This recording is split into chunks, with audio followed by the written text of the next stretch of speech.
అందరి కళ్ళు మూసుకోనండి. దేవుడు మనతో మాట్లాడులాగున ప్రార్థన చేద్దాం. తండ్రి, మీ కృపలో మమ్మల్ని కాచి భద్రపరిచారు, మీకు వేలాది వందనాలు తెలియజేసుకుంటున్నాం. ఈ యొక్క ఉదయకాలంలో తండ్రి, మమ్మలను నాయన మీ యొక్క కృపలో కాచి భద్రపరిచి నీ సన్నిధానంలోనికి మమ్మలను ప్రవేశపెట్టినందుకు మీకు వందనాలు తెలియజేసుకుంటున్నాం. ప్రభువా, ఈ చిన్న ప్రార్థన ఆలకించండి. ఇప్పటి వరకు నాయన మరి నిన్ను స్తుతించి ఆరాధించి ఉండగా తండ్రి, ఆ స్తుతులను మీరు స్వీకరించి ఉన్నారు ప్రభా. అయ్యా ప్రభా, ఈ సమయంలో తండ్రి మీరే మాతో మాట్లాడండి. ఆరాధనకు అర్హుడవు అయ్యా ప్రభా, ఆరాధనకు నాయన యోగ్యుడవు ప్రభువా తండ్రి. అయ్యా ప్రభు, ఈ యొక్క సమయంలో తండ్రి అయ్యా ప్రభు నీ యొక్క వాక్యములు ధ్యానించుచుండగా తండ్రి మీరే మాతో మాట్లాడమని మిమ్మల్ని వేడుకొంచున్నాం ప్రభువా. అయ్యా ప్రభు తండ్రి, ప్రతి ఒక్కరిని మీ యొక్క ఆధీనంలోనికి తీసుకొనండి. ప్రతి ఒక్కరిని నాయన అయ్యా ప్రభు మాట్లాడు, నన్ను కూడా తండ్రి మీ ఆధీనంలోనికి తీసుకొని నాయన మీరే వాక్య ఆద్యంతములనైనా మీరే మాతో మాట్లాడమని, సైతానుడు చేసిన ప్రతి ప్రయత్నం లయపరిచి రద్దు చేయమని ప్రభు అయిన యేసుక్రీస్తు పుణ్యనామంలో వేడుకొంచున్నాము తండ్రి, ఆమేన్. మరొకసారి మీ అందరికీ వందనాలండి, అందరికీ వందనాలు. వాక్య భాగంలోనికి వెళదాం. మత్తయి సువార్త 26వ అధ్యాయము 31వ వచనాన్ని ఒకసారి మనం చదువుదాం. ఒకసారి రండి. అప్పుడు యేసు వారిని చూచి, ఈ రాత్రికి మీరందరూ నా విషయమై అభ్యంతరపడుదరు. ఏలయనగా గొర్రెల కాపరిని కొట్టుదును, మందలోని గొర్రెలు చెదరిపోవును అని వ్రాయబడి ఉన్నది కదా. చాలండి. ఈ ఒక్క వచనాన్ని మనము ధ్యానం చేసినట్లయితే, యేసు ప్రభువు వారు ఆయన సిలువ మీదకు వెళ్ళబోయే ముందు తన శిష్యులతో చెబుతున్న మాట ఏమిటంటే, మనకు ప్రధానముగా ఈరోజు ధ్యానాంశం ఏమిటంటే గొర్రెల కాపరిని కొట్టుదును. ఎవరట కొట్టబడేది? గొర్రెల కాపరి కొట్టబడతాడు. ఇప్పుడు మీకు ఒక చిన్న ఉదాహరణ చెబుతాను, చాలా జాగ్రత్తగా వినండి. ఈ గొర్రెల కాపరి ఎవరు? మనము ఈ యొక్క వాక్యాన్ని మనం ధ్యానం చేసినప్పుడు గొర్రెల కాపరి ఎవరు? యేసు ప్రభువు వారు. ఉదాహరణకు అనుకుందాం, యజమానుడు ఉన్నాడు, ఒక గొర్రెల కాపరిని పెట్టుకున్నాడు, గొర్రెల మందలను కాయమని పెట్టాడు అని అనుకుందాం. ఇప్పుడు ఈ గొర్రెల కాపరి ఒకవేళ తను చేయవలసిన పనిని చేయకపోతే, లేకపోతే తను ఆ గొర్రెల మందను సరిగా చూసుకొనకపోతే యజమానుడు వచ్చి ఏం చేస్తాడు? దండిస్తాడు, లేకపోతే గద్దిస్తాడు కదా. ఎప్పుడు?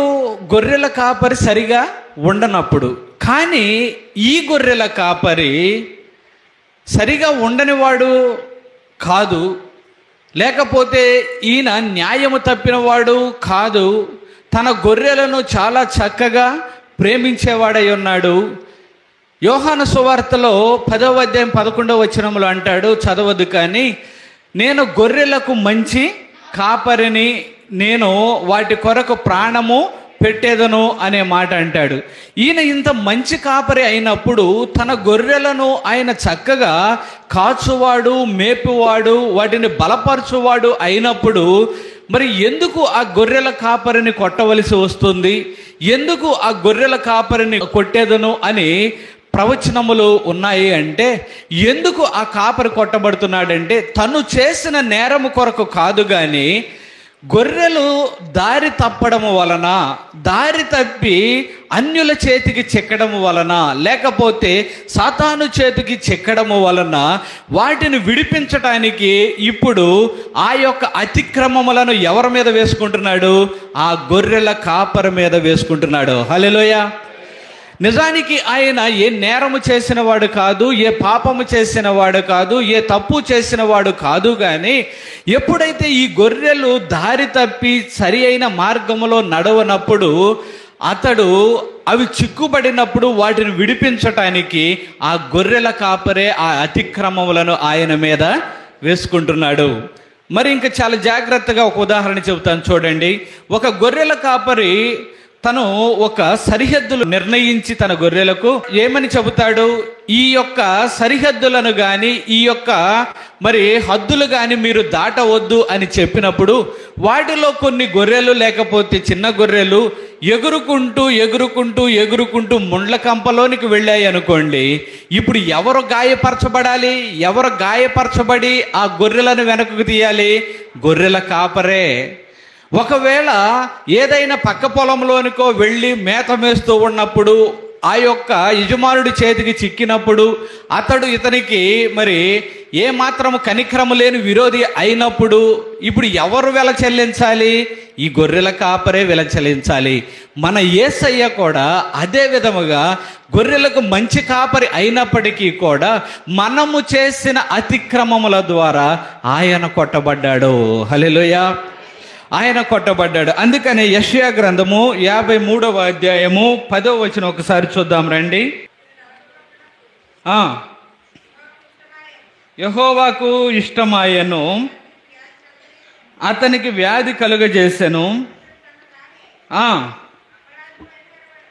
అపరాధ పరిహారార్థ బలిగా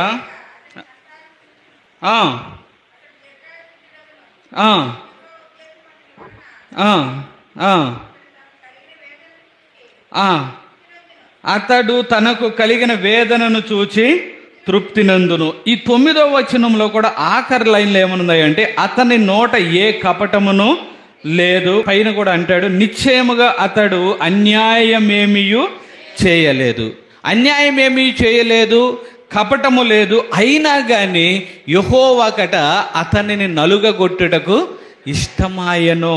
ఎందుకంటే పై వచనాలు చూస్తే మరి ఈ మిగిలిన వచనాలు చూస్తే ఆయన మన అతిక్రమములను బట్టి అప్పగింపబడినట్లుగా, ఆయన మనకు బదులుగా అపరాధ పరిహారార్థ బలిగా ఆయన బలి అయిపోయినట్లుగా కనిపిస్తూ ఉంది. అంతేకాకుండా కింద వచనంలో మనం చూస్తే ఆయన తనకు కలిగిన వేదనను చూచి తృప్తి పొందును అనే మాటను మనము చూస్తూ ఉన్నాం. చాలా జాగ్రత్తగా గమనించండి. ఇక్కడ మీతో 3 విషయాలు మాట్లాడతా.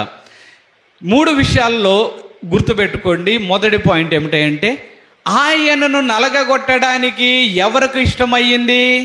తండ్రి అయిన దేవునికి యెహోవాకు ఇష్టమయ్యింది. ఇష్టమైనప్పుడు ఆయన కూడా ఆ వేదనను అనుభవించడానికి, ఆ వేదనల ద్వారా వెళ్ళడానికి ఆయనకు కూడా తనకు కలిగిన వేదనను చూచి ఏం పొందుతున్నాడట? తృప్తి పొందుతూ ఉన్నాడు. అయ్యో నాకు ఎందుకు ఇలాంటి పరిస్థితి వచ్చింది అని కానీ, లేకపోతే నేను వీరి కోసము ఎందుకు మరణించాలి అని కానీ, లేకపోతే వీరి కోసము నేను సిలువలో నా ప్రాణమును ఎందుకు ధారపోయాలి అనే ఆలోచన కానీ యేసు ప్రభువులో ఎంత మాత్రము కూడా రాలేదు. ఎందుకయ్యా అంటే వీరు రక్షించబడడమే, వీరు నరకము నుంచి విడిపించబడడమే, వీరు ఆ నరకపు కోరలలో అల్లాడిపోకుండా ఆ పరలోక రాజ్యమునకు వారసులు అవ్వటమే నా యొక్క ధ్యేయము. నేను నలిగిపోయినా పర్వాలా, నేను కరిగిపోయినా పర్వాలా, నా యొక్క ప్రాణము ధారపోసినా పర్వాలా, నా రక్తమును ధారపోసినా పర్వాలా, ఆఖరి రక్త బొట్టు వరకు చిందించినా పర్వాలా, ఎంత వేదననైనా పొందుతానో. ఎందుకో తెలుసా? నా బిడ్డలు పరలోక రాజ్యమునకు వారసులు కావాలి. హల్లెలూయా. తల్లి కూడా కొన్ని సందర్భాలు చూడండి, తల్లి కానీ తండ్రి కానీ వారి ప్రేమను చూసినప్పుడు తల్లి నలిగిపోతూ ఉండవచ్చు, తండ్రి నలిగిపోతూ ఉండవచ్చు, కానీ బిడ్డల సుఖపడాలని, వారు క్షేమంగా ఉండాలని వారు ప్రాకులాడుతూ ఉంటారు కదా. చూడండి కొన్ని సందర్భాలు అనిపిస్తుంది, ఇంట్లో పరిస్థితులు బాగుండకపోవచ్చు, తండ్రి కానీ తల్లి కానీ మంచి బట్టలు ధరించుకోకపోవచ్చు, కానీ బిడ్డలు ఏదన్నా అడిగితే ఏం చేస్తారు? వారైనా కొనుక్కోవడం ఆపేస్తారు, కానీ వారైనా పస్తు ఉండడానికి ఇష్టపడతారు, కానీ బిడ్డలకు ఇవ్వాలి అని ఆశపడతారు కదా. హల్లెలూయా. మన యేసయ్య ప్రేమ కూడా అలాంటిదే. నరకములో అల్లాడిపోకుండా ఉంటే చాలు. నేను కరిగిపోయినా, నేను విరిగిపోయినా, నేను నలుగగొట్టబడినా, ఆ వేదనను భరించినా పర్వాలేదని యేసయ్య తన్ను తాను అప్పగించుకొనెను. హల్లెలూయా. తన్ను తాను అప్పగించుకున్నాడా? లేకపోతే ఎవరైనా పట్టుకోగలిగారా?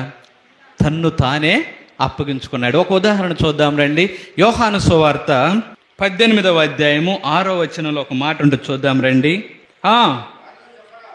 ఆయన నేనే అని వారితో చెప్పగా వారు వెనుకకు తిరిగి నేల మీద పడిరి. మరలా ఆయన, మీరు ఎవరిని వెదుకుచున్నారని వారిని అడిగెను. అందుకు వారు, నజరేయుడైన యేసునని చెప్పగా యేసు వారితో, నేనే అని ఆయననని మీతో చెప్పి తిని గనుక మీరు నన్ను వెదుకుచున్న ఎడల వీరిని పోనీయుడి అని చెప్పాను. చాలండి. యేసు ప్రభు వారిని ఈ సంఘటన కొద్దిసేపు మనం ధ్యానం చేస్తే ఈ మాటకు ఎందుకు తీసుకుని వచ్చానంటే, తన్ను తాను అప్పగించుకోవడానికి ఆయనే ఇష్టపడ్డాడట. ఎలా అండి? ఈ మాటల ద్వారా మనం ఎలా తెలుసుకుంటామంటే, యేసు ప్రభు వారిని ఆ రాత్రి సిలువకు తీసుకువెళ్ళబోయే ముందు, లేకపోతే ఆయనను బంధించేటప్పుడు ప్రధాన యాజకుల యొక్క బండ్రౌతులు, సైనికులు, కొంతమంది మనుషులు కోలాహలంగా వచ్చారు. ఎవరిని పట్టుకోవడానికి? యేసు ప్రభు వారిని పట్టుకోవడానికి. ఆ ఇస్కరియోతు యోధాను తీసుకొని వెంట పెట్టుకొని వచ్చారు. వచ్చినప్పుడు వచ్చి వెతుకుతా ఉన్నారు. ఎందుకంటే అంతమందిలో యేసు ప్రభు వారు ఎవరు అనే విషయం అర్థం కాక వెతుకుతూ ఉంటే యేసు ప్రభు వారు ఒక మాట అడిగారు. ఏమని? అబ్బాయి, మీరు ఎవరిని వెతుకుతున్నారు? ఎవరిని వెతుకుతున్నామంటే, నజరేయుడైన యేసును మేము వెతుకుతున్నాము అని అనగానే యేసు ప్రభు వారు ఇచ్చిన సమాధానం ఏమిటంటే, మీరు ఆయనను వెతుకుతున్నట్లయితే ఆయనను నేనే అని ఎప్పుడైతే అన్నాడో అక్కడ ఉన్న వారందరూ వెనుకకు తగ్గి అమాంతంగా పడిపోయినట్లుగా మనం చూస్తూ ఉన్నాం. ఏమని చెప్పాడు యేసు ప్రభు వారు? నేనే అనే మాటలో ఎంత శక్తి ఉన్నదో. ఆయన నేనే అని ఒక మాట అనగానే అక్కడ ఉన్నవారు అందరూ కూడా వెనుకకు తగ్గి పడిపోయినట్లుగా, వెనుకకు వెళ్ళి పడిపోయినట్లుగా మనం చూస్తున్నాం. ఎందుకో తెలుసా? ఆయన నోటి మాటలో ఉన్న శక్తిని బట్టి కదా. మరి రెండవసారి మరలా వాళ్ళు లేచి మరలా వెతుకుతూ ఉన్నారు. మరలా వెతుకుతూ ఉంటే యేసు ప్రభు వారు మరలా అడిగారు. ఏమని? అయ్యా, మీరు ఎవరిని వెతుకుతూ ఉన్నారు అంటే, నజరేయుడైన యేసుని అని మరలా చెప్పారు. మరలా చెప్పినప్పుడు యేసయ్య అంటున్నాడు, మీరు ఆయనను వెతుకుచున్నట్లయితే ఆయనను నేనే, కానీ వీరిని వెళ్ళనీయుడి అని చెప్పారు. ఈ రెండు మాటలను మనం గమనిస్తే, మొదట నేనే అన్నప్పుడు అందరూ కూడా పడిపోయారు వెనుకకు తగ్గి. మరి రెండవసారి నేనే అన్నప్పుడు పడలేదు. అంతేకాకుండా అప్పగించుకున్నాడు. దీన్ని బట్టి ఏమర్థం అవుతుంది అంటే, ఈ సంఘటన బట్టి, నేను శక్తి కలిగిన వాడను, నా మాట శక్తి కలిగినది. మీరు నన్ను బంధించలేరు, మీరు నన్ను చెరపట్టలేరు, మీరు నన్ను బంధించి మీరు నన్ను అవమానపరచలేరు. లేకపోతే మీ వలన, మీ శక్తి వలన అది కాదు. కానీ రెండవసారి నేనే అనే ఆయనను ఆయనే అప్పగించుకుంటున్నాడు. హల్లెలూయా. ఈ సంఘటన చాలా చక్కగా మనము గమనించినట్లయితే యేసు ప్రభు వారు చెబుతున్నారు. ఏమని? పరోక్షంగా లేకపోతే ఇండైరెక్ట్గా ఒక మాట చెబుతున్నారు. ఏమని తెలుసా? నేనే అన్నప్పుడు పడిపోయారు, మరలా రెండవసారి నేనే అన్నప్పుడు పడలా. ఎందుకో తెలుసా? మొదటిసారి హెచ్చరిక ఇచ్చాడు. ఏమని? అయ్యా, మీరు అనుకుంటున్నారు ఆయనను మేము బంధింపగలమని, ఆయనను మేము సిలువ వేయగలమని, ఆయనను మేము కొట్టగలమని, హింసించగలము అని మీరు అనుకుంటున్నారు. అది మీ సాధ్యము కానే కాదు అని హెచ్చరికతో ఆయన నేనే అన్నప్పుడు అందరూ కింద పడిపోయారు. కానీ మరలా రెండవసారి నేనే అని ఎందుకు అప్పగించుకుంటున్నాడంటే, మీ అంతటికి మీ వలన కాదు, కానీ నన్ను నేనే అప్పగించుకుంటున్నాను. హల్లెలూయా. ఆయన తనకు తానుగా అప్పగించుకొని ఎందుకు అప్పగించుకున్నాడంటే, తన గొర్రెలమైన లేకపోతే తన గొర్రెల కొరకు, అనగా ఆయన బిడ్డలమైన మన కొరకే. హల్లెలూయా. ఇక్కడ మొదటి పాయింట్ ఏమిటయ్యా అంటే, యెహోవా తండ్రికి ఇష్టమైందట, కుమారునికి కూడా ఇష్టమైందట. ఈ మాట గుర్తుపెట్టుకోండి. యెహోవా తండ్రికి ఇష్టమైంది, లేకపోతే తండ్రి అయిన దేవునికి ఇష్టమైనది తన యొక్క కుమారుణ్ణి అప్పగించడానికి. కుమారుడికి కూడా ఇష్టమయ్యింది, ఎందుకంటే నా బిడ్డలు రక్షించబడితే చాలు అనేది. సరే, ఇది మొదటి పాయింట్. రెండవ పాయింట్ ఏమిటయ్యా అంటే, యేసు ప్రభు వారిని బంధించి ఆ యొక్క ప్రధాన యాజకుల దగ్గరకు తీసుకుని వెళ్ళారు. మనం చదివిన మత్తయి సువార్త 26వ అధ్యాయంలోనే మరలా మనం చూసినట్లయితే, ఆ వచనాలన్నీ చదవద్దు కానీ చూస్తూ ఉండండి. ఆ 57వ వచనం దగ్గర నుంచి కొన్ని వచనాలు నేను చెబుతాను, జాగ్రత్తగా వినండి. యేసు ప్రభు వారిని ఈ ప్రధాన యాజకుల దగ్గరకు తీసుకుని వెళ్ళి యేసు ప్రభు వారిని తీర్పు తీరుస్తూ ఉన్నారు, లేకపోతే విమర్శ చేస్తూ ఉన్నారు. విమర్శ చేస్తూ ఉన్నప్పుడు అక్కడ ఉన్న ఈ ప్రధాన యాజకులు వీళ్ళందరూ కూడా ఈయన మీద ఏమైనా తప్పు దొరుకుతుందేమో అని చెప్పి వెదుగుతూ ఉన్నారు. వెదుగుతూ ఉంటే కొంతమంది సాక్షులను పెట్టారు. సాక్షులను పెట్టినప్పుడు వీళ్ళ సాక్ష్యాలు అంత పవర్ఫుల్గా లేవు, లేకపోతే వీళ్ళు ఇచ్చే సాక్ష్యాలు చెల్లేటట్లుగా కనిపించడంలా. ఏమిటి ఆ సాక్ష్యాలు అంటే అక్కడ వివరం రాయబడలేదు, కానీ బహుశా వీళ్ళు ఇచ్చే సాక్ష్యాలు ఏమిటయ్యా అంటే, యేసు ప్రభు వారు విశ్రాంతి దినమున స్వస్థతలు చేశాడు, కాబట్టి ఈయన మెస్సయ్య కాదు, ఈయన మన యొక్క ఆచారం ప్రకారం నడుస్తున్నవాడు కాదు. ప్రధాన యాజకుడు చూసి, ఒరే ఇలాంటి సాక్ష్యం మీరు పొంతు పిలాతు దగ్గర చెప్పారు అంటే, ఏమయ్యా ఒకడు బాగుపడడం మంచిదే కదా, ఇలాంటి పనులు చేసినందుక ఈయన మీద నేరం మోపారు అని పిలాతు మీ సాక్ష్యాలను నిలవబడనివ్వడు, కాబట్టి ఈ సాక్ష్యము పనికిరాదు. మరి ఇంకేం సాక్ష్యం చూద్దామండి? ఆయన మంచి బోధ చేశాడు, లేకపోతే ఆయన బోధలో ఉన్న అనేక విషయాలను మరి తప్పులు పడదామంటే ఎక్కడ తప్పు దొరకడంలా. రకరకాలుగా ఈ సాక్షులు వచ్చి ఏదేదో చెబుతూ ఉన్నారు, కానీ ఏ సాక్ష్యం కూడా బలంగా నిలవబడేటట్లుగా కనిపించడంలా. చివరికి యేసు ప్రభు వారినే, ఏమిటి నీవు దేవుని యొక్క కుమారుడు అంటే ఆయన అన్నాడు, అందుకు యేసు నీవన్నట్టే ఇది మొదలుకొని మనిషి కుమారుడు సర్వశక్తిని కుడిపార్శ్వమున కూర్చుండటయు ఆకాశ మేఘారుడై వచ్చుటయు మీరు చూతురని చెప్పగా. ఎప్పుడైతే ఈ మాట అన్నారో ఇక ఏ సాక్ష్యము దొరకలేదు, కాబట్టి ఆయన దేవుని కుమారుడని చెప్పుకుంటున్నాడు అని ఈయన మీద బలముగా ఒక నెపాన్ని మోపి ఏం చేశారట, ఆఖరి 67, 68 వచనాలు చూస్తే ఆయన ముఖము మీద ఉమ్మి వేసి ఆయనను గుద్దిరి, కొందరు ఆయనను అరచేతులతో కొట్టి, క్రీస్తు నిన్ను కొట్టిన వాడెవడో ప్రవచింపుమనిరి. చాలండి. ఇప్పుడు ఎవరు కొడుతూ ఉన్నారు? ఇందాక మొదటి పాయింట్లో చూసాం, ఎవరు కొట్టడానికి ఇష్టపడ్డారు? తండ్రి ఇష్టపడ్డాడు, కుమారుడు ఇష్టపడ్డాడు. రెండవ పాయింట్లోకి వస్తే ఎవరు కొడుతూ ఉన్నారు? ఆయనకు విరోధులైన వారు, ఆయన మీద నేరం మోపుతున్న వారు, వారు కొడుతూ ఉన్నారు. ఏమని కొడుతూ ఉన్నారు? ఆయనను గుద్దులు గుద్ది, ముఖము మీద ఉమ్మి వేసి గుద్దులు గుద్ది, కొందరు ఆయనను అరచేతులతో కొట్టి, క్రీస్తు నిన్ను కొట్టిన వారు ఎవరో ప్రవచింపమండి. ఎవరు కొడుతున్నారో తెలుసా? తండ్రి అయిన దేవుడు అప్పగించిన తర్వాత తన కుమారుణ్ణి ఎవరు? కొంతమంది ముష్కరులు, అక్కడ ఉన్నవారు, అన్యాయము కలిగిన వారు, అన్యాయపు తీర్పు తీర్చువారు, సరి అయిన ప్రవర్తన లేనివారే, లోకానుసారముగా జీవించువారే యేసు ప్రభు వారిని ఏం చేస్తూ ఉన్నారట? గుద్దుతూ ఉన్నారు. అంతేకాకుండా ముఖము మీద ముసుగు వేసి ఆయనను కొట్టి అంటున్నారు, అయ్యా క్రీస్తు నిన్ను కొట్టిన వాడు ఎవడో ప్రవచింపు. యేసయ్య ఇందాక నేనే అన్నప్పుడు అందరూ పడిపోయారు కదా, మరి ఇప్పుడు ఆయన మాట్లాడితే వారు పడిపోలేరా?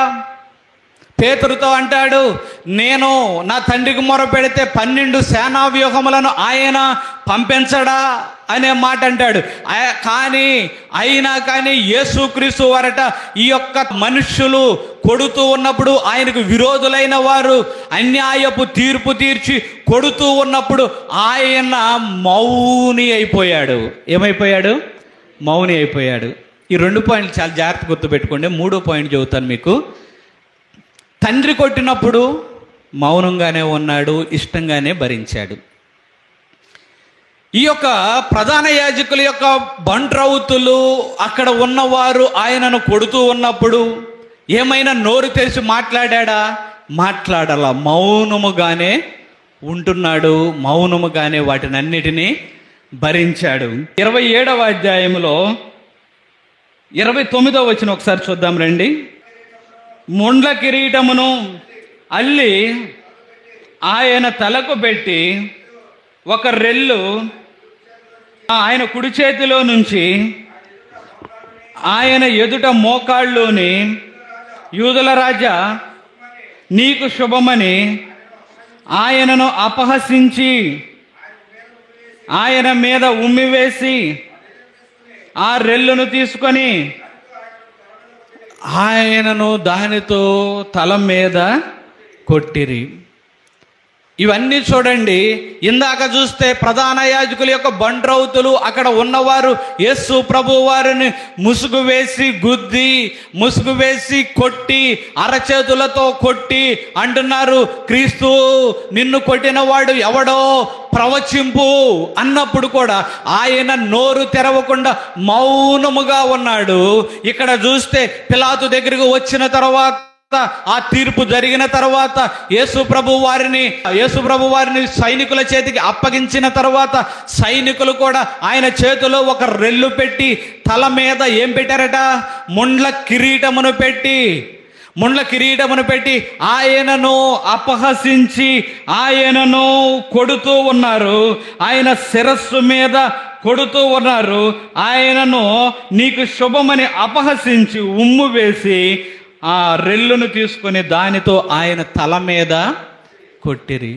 తల మీద కొట్టినప్పుడు ఆయన యొక్క ముండ్ల కిరీటము ఆ తల మీద ఉన్నది. తల మీద కొట్టినప్పుడు ఈ ముండ్లేమవుతున్నాయి? గుచ్చుకుంటున్నాయి కదా, బటబట ఆ శరీరమును చీల్చివేస్తూ ఉన్నాయి. శరీరమును చీల్చివేసే రక్తమంతా కూడా ముఖం మీద కారుతూ ఉన్నది. కారుతూ ఉన్న ఆయన మౌనముగా ఉన్నాడు, కానీ నోరెత్తైన మాట మాట్లాడలా. ఒక మాట చెప్పమంటారా? యేసుక్రీస్తు వారు సిలువ మీదకు వెళ్ళేటప్పుడు ఆయన వయసు ఎంత అంటారు? 33.5 సంవత్సరాలు అనేది అంచనా. ఈ 33.5 సంవత్సరాల వయసులో ఉన్న యవనస్తుడు ఎంత చక్కగా ఉండి ఉంటాడండి, ఎంత అందంగా ఉండి ఉంటాడు. చక్కని యవ్వనము, చక్కని వర్చస్సు, పాపమునకు సంబంధించిన వికారము ఆ ముఖములో లేదు. చక్కని వర్చస్సు కలిగి, చక్కని సౌందర్యము కలిగిన ఆ యేసయ్యను వారు తల మీద ముండ్ల కిరీటము పెట్టి కొడుతూ ఉన్నప్పుడు, ఆ ముండ్ల కిరీటము ఆ తలలో చీల్చుకొని వెళుతూ ఉన్నప్పుడు, రక్తము కారుతూ ఉన్నప్పుడు, ఆ ముఖము నిండా రక్తము కారుతూ ఉన్నప్పుడు, ఆయన ముఖము స్వరూపము కూడా లేకుండా అందమైన ఆ ముఖము ఎర్రని ముఖముగా, హిమము వలె తెల్లలైన ఆయన చక్కని ముఖము మరి ఎర్రని ముఖముగా మారిపోయినప్పుడు, ఆ రక్తము కారుతూ ఉన్నప్పుడు కూడా యేసు ప్రభు వారు నోరు తెరచి మాట్లాడలా. ఎందుకంటారు? మన యొక్క పాపములను, మన యొక్క శాపములను భరించడానికి. 2 సందర్భాలు మీకు గుర్తు చేశా. తండ్రి అప్పగించినప్పుడు కుమారుడు బాధపడలా. తండ్రి అప్పగించినప్పుడు ఆ వేదనను పొందుతూ ఉన్నప్పుడు ఆయన బాధపడకోకుండా సంతృప్తిగా తన యొక్క వేదనను చూచి తృప్తి పొందాడు. రెండవది, బంట్రౌతులు కొడుతూ ఉన్నప్పుడు, సైనికులు కొడుతూ ఉన్నప్పుడు కూడా ఆయన మౌనముగానే ఉన్నాడు. సంతృప్తిగానే తనకు కలుగుతున్న వేదనను చూసి తృప్తి పొందుతూనే చక్కగానే ఆయన సంతోషముగానే ఆ యొక్క వేదనలన్నిటినీ కూడా భరిస్తూ ఉన్నాడు. 2 సందర్భాలు కదా. తండ్రి అప్పగించినప్పుడు బాధపడలా, సైనికులు కొడుతూ ఉన్నప్పుడు బాధపడలా, బంట్రౌతులు కొడుతూ ఉన్నప్పుడు బాధపడలా. ఆయన వారు కొడుతున్నప్పుడు కూడా సంతోషముగానే ఆ యొక్క వేదనలన్నిటినీ కూడా భరించాడు. ఎందుకంటే నిజమైన గొర్రెల కాపరి. హల్లెలూయా. ఆ నిజమైన గొర్రెల కాపరి తన గొర్రెలను రక్షించడానికి ఆయన మౌనముగా ఉన్నాడు. 2 సందర్భాల్లో కూడా. చాలా సందర్భాలు మనము గమనించండి. ఈ ఉదయకాలంలో సిలువ ధ్యానాన్ని మనము ధ్యానం చేస్తూ ఉంటే సిలువను గూర్చిన వేదన కానీ, సిలువను గూర్చిన భారము కానీ, సిలువను గూర్చిన ఆ యొక్క వేదన బాధ కానీ మనలో లేదేమో ఒకసారి ఆలోచించుకుందామా? కొద్దిసేపు ఆయన సిలువ త్యాగాన్ని యొక్క హృదయంలో ఆలోచించు. కొద్దిసేపు అయ్యా యేసయ్యా, నా కొరకు నువ్వు సిలువలో వేదన పొందావు కదా నాయన, నా కొరకు సిలువలో నువ్వు నా యొక్క పాపముల నిమిత్తము, అతిక్రమముల నిమిత్తము వేదన పొందావు కదా నాయన. ఒక్కసారి ఆలోచిస్తే మన యొక్క హృదయం కూడా ఎలా నిండిపోవాలి? వేదనతోనూ, అన్నిటికన్నా ముఖ్యంగా కృతజ్ఞతతో నిండిపోవాలి.